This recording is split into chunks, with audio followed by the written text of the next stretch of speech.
mergulhando na psique de David Martinez, sob a ótica da psicologia do trauma e do esgotamento emocional.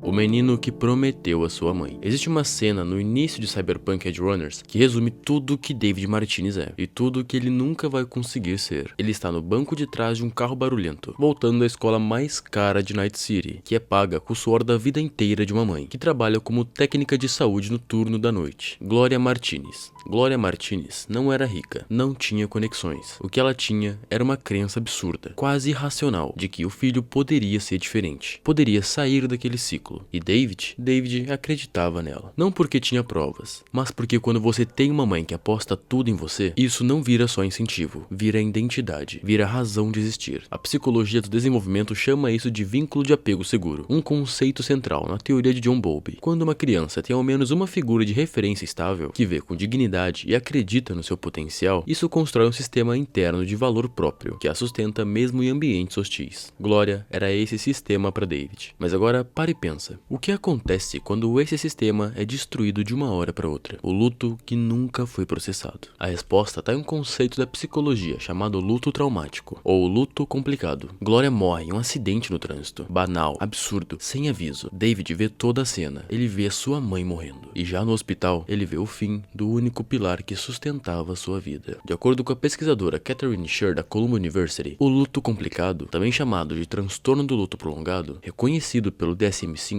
ocorre quando a perda é repentina, inesperada e quando o enlutado não tem recursos emocionais ou relacionais suficiente para processar a dor. E os sintomas incluem incapacidade de aceitar a realidade da perda, pensamentos intrusivos recorrentes, anestesia emocional e uma busca compulsiva por substitutos do que foi perdido. David não chora, ele age. Em menos de 48 horas, ele está testando um exoesqueleto militar roubado que encontrou na jaqueta da sua própria mãe, não como rebeldia, mas sim como fuga, como um menino que não sabe o que fazer com a dor e encontra na transformação do corpo uma forma de não sentir o que está dentro. Bessel van der Kolk, em seu livro O Corpo Guarda as Marcas, explica que o trauma processado não desaparece, ele se instala no corpo, nos reflexos, nas escolhas. A pessoa age como se ainda estivesse no perigo original, mesmo quando o perigo já passou. David Martinez nunca mais vai parar de agir, porque parar significa sentir, e sentir significa desmoronar. O limite físico como proteção emocional, a anatomia do burnout. E aqui está o coração da análise desse vídeo, e talvez o espelho mais assustador que Edgerunners nos mostra. David começa a instalação de implantes, primeiro um, depois dois, e até os braços de Maine, fora o próprio Sandevistan, que foi um equipamento militar experimental, que literalmente acelera a percepção do tempo do usuário, que David implantou no começo da série. Nas palavras do próprio universo do jogo, isso consome o sistema nervoso, como um motor em superaquecimento constante. David está fritando. David tem tantos implantes que passa a fritar o próprio cérebro, o que é bem comum nesse universo, embora David achasse que ele seria diferente. E alguém poderia perguntar por que ele não para, mas a resposta disso está no burnout. A psicóloga Christina Maslach, autora de estudos clássicos sobre o esgotamento emocional, define o burnout como um estado de exaustão crônica composto por 3 dimensões: exaustão emocional profunda, despersonalização, um distanciamento frio de si mesmo e dos outros, e queda acentuada no senso de eficácia pessoal. A Organização Mundial de Saúde reconheceu a síndrome na CID-11 em 2022 como um fenômeno ocupacional grave. Agora aplica isso a David Martinez. Ele está exausto desde o episódio 1. O luto não processado pela mãe cria uma exaustão de base que nunca vai embora. A cada missão, a cada morte que ele testemunha, ele despersonaliza mais. Começa a enxergar o perigo como dado. Começa a agir como se o próprio corpo não fosse seu. E a eficácia pessoal somente se sustenta quando ele está em movimento, quando está instalando mais cromo, enquanto está sendo o protetor da gangue, o protetor de Lucy. O cromo não é o poder, é o mecanismo de evitação dissociativa. É David tentando terceirizar a dor que ele sente para a máquina, a mesma dor que ele não consegue processar como humano. O problema é que corpos humanos têm limite, e mentes também. Gloria, o peso materno e o eu construído para o outro. Vamos voltar um passo porque existe uma dimensão nessa história, que raramente é discutida, que é a distância psíquica entre David e a sua mãe. Gloria Martinez não era uma mãe perfeita, ela era uma mãe sacrificial, mas existe uma diferença enorme entre as duas coisas. Ela trabalhava 2 turnos para pagar para David uma escola que ela mesma nunca poderia frequentar. Ela dizia ao filho, explícita e repetidamente, que ele tinha que chegar aonde ela não chegou, que ele era diferente, que ele era especial. Na psicanálise winnicottiana, isso tem um nome, self falso. Donald Winnicott descreveu o self falso como uma identidade construída em resposta a expectativas de ambientes externos, geralmente dos pais, que a criança adota como mecanismo de sobrevivência racional. A criança aprende quem eu tenho que ser para merecer esse amor. David construiu um falso self inteiro ao redor da pergunta: o que eu preciso me tornar para não ter desperdiçado o sacrifício da minha mãe? E então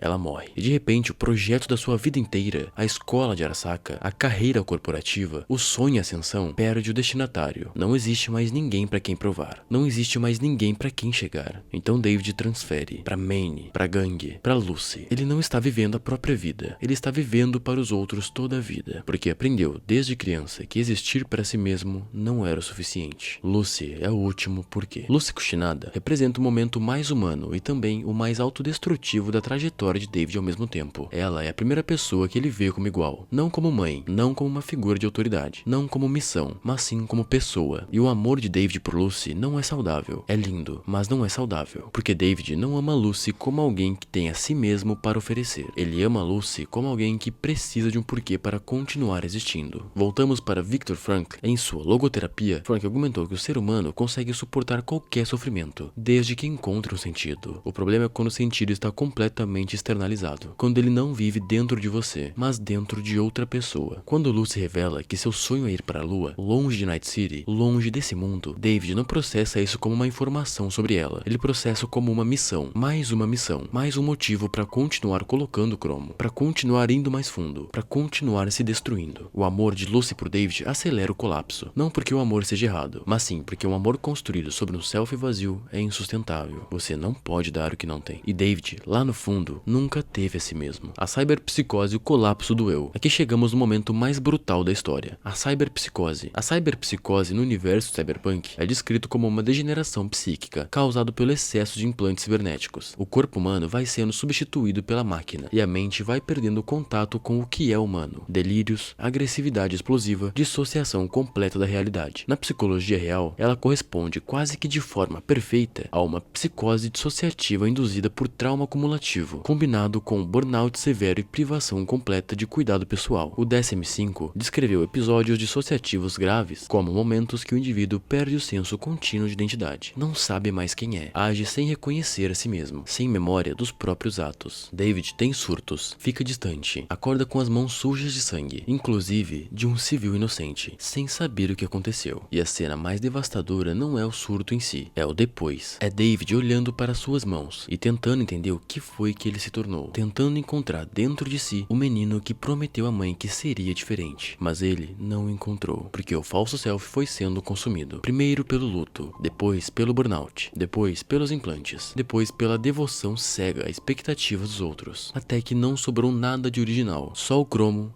só a máquina. E a tragédia suprema é essa. Ele via Maine se perdendo desse jeito. Ele viu de perto. E mesmo assim, ou talvez exatamente por isso, não conseguiu fazer diferente. Porque David não foi destruído por Night City. Ele foi destruído por um sistema de crenças que aprendeu a se apegar para existir. E agora eu preciso falar diretamente com você que tá assistindo esse vídeo agora, porque David Martinez é ficção, mas o mecanismo psicológico que destrói não é. Quantas pessoas hoje estão colocando mais um implante, mais uma hora de trabalho, mais uma responsabilidade, mais um sacrifício, não porque querem, mas porque pararam de saber o que querem, porque construíram uma identidade inteira ao redor de ser útil, ser forte, ser necessário, e agora não sabem quem são quando ninguém precisa deles. Burnout não é fraqueza, é o resultado de uma pessoa que foi forte por tempo demais, sozinha demais, sem se perguntar: e eu? O que eu preciso? David nunca se fez essa pergunta, não porque não era inteligente, mas porque desde criança aprendeu que se perguntar isso era egoísmo, era desperdiçar o sacrifício da mãe. E se você se enxerga nessa descrição, se você está carregando um peso que não é seu, vivendo por um porquê que não nasceu dentro de você, eu quero te fazer uma pergunta. Quando foi a última vez que você viveu para si mesmo? Não para provar algo, não para merecer algo, não para não decepcionar ninguém, somente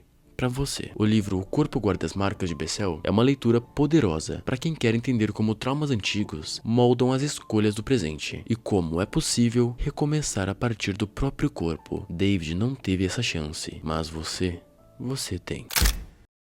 Esse foi o 6º vídeo aqui do meu canal. Se esse vídeo foi de grande valia pra ti, eu peço que comente alguma coisa pra me ajudar no engajamento, que curta o vídeo e que me siga pra não perder mais nada. Deixe nos comentários algum personagem que você gostaria de saber mais sobre ele, de algum anime, alguma obra ou até mesmo alguma cena. Lembrando vocês que eu sempre atualizo tudo o que tá acontecendo na aba comunidade aqui do canal. Mas no mais, era isso. Muito obrigado pra quem assistiu esse vídeo até aqui, busque se conhecer mais, viver mais para si mesmo e até a próxima.